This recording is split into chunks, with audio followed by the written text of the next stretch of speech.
Hey y'all, new day, new verse set. Let's dig in for 14 through 17. But how can people call for help if they don't know who to trust? And how can they know who to trust if they haven't heard of the one who can be trusted? And how can they hear if nobody tells them? And how is anyone going to tell them unless someone is sent to do it? That's why Scripture exclaims, a sight to take your breath away. Grand processions of people telling all of the good things of God. But not everyone is ready for this. Ready to see and hear and act.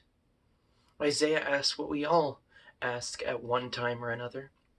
Does anyone care, God? Is anyone listening and believing a word of it? The point is, before you trust, you have to listen. But unless Christ's word is preached, there's nothing to listen to. I've been debating putting the verse kind of in a quick slide over to pause and read at your own time and then just kind of dig into an idea. Because I look at this and it's like a lot of the stuff we deal with in today's society is talking heads. It's pointless rabble. It's with as much respect as I can offer to the person, the position seems anymore used to create strife and division.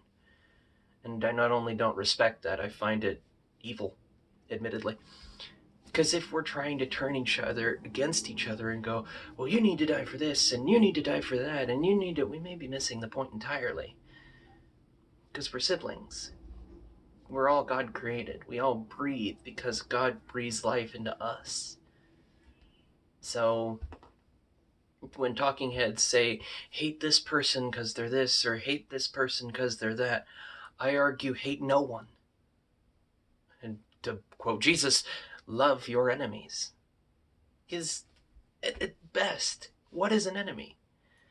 Christendom has the enemy. And I'm not going to say Satan because he doesn't technically have a name in the Bible, just a load of titles. The enemy, the accuser, fallen one, etc., etc., etc. There is no name anywhere in there. No definitive name, anyway. But it strikes me that since we are called, as Paul says, to war against principalities and spirit, not against people, and that we are all connected to each other, be it through Adam and Eve, Noah and his kids, or, evolutionarily closed system, at best we have rivals.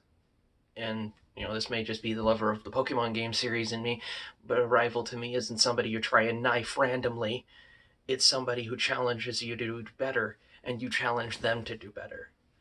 That it's not, we're going to kill each other. It's, we're going to rise by lifting each other. And that's what it should look like. Loving others as we are loved. Calling on our Master, calling on our Abba. Trusting, living with the breathing God, with the living God, letting his breath flow through us, letting him change who we are. Because if all the world says that this person is evil for X, Y, or Z, I would argue, no. Actions reveal much, absolutely. And a heart you can see revealed in action. Jesus says it is not what goes into the mouth, but what comes out of the mouth that defiles a person. Listen to what we say. It's something I need to convict myself to do of a lot more too, to listen to what's coming out of my mouth, to be intentful with what I say, and to love on others. Because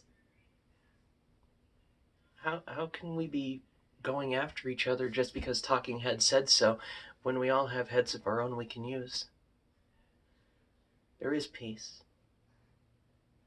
It can be had when we live in love. That is why Yeshua, or Yehoshua, is called the Prince of Shalom. Peace, completeness, wholeness. That we may become whole and one in the one who is one. It's a lot easier to see that with the capitals in their general places, at least for me. But I mean, it's interesting that the idea right there in this verse echoes to the Shema. Shema, or hear, listen as well, because it's not just I'm hearing what's going on. It's to act as well. So when it is Shema Israel, it is listen and respond, you who wrestle with God. The Lord, Yahweh, is your God. Yahweh is one, the same yesterday, today, and forever. And we shall worship Yahweh, our God, with all of our being, with all of our purpose, and all of our muchness. And that's something I hope we can dig into. I will see you guys tomorrow for verses 18 through 21.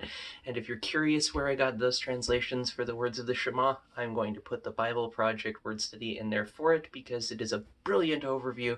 And honestly, I just like their fun animation styles. I find them enjoyable. Anyway, see you guys tomorrow for verses 18 through 21. God bless.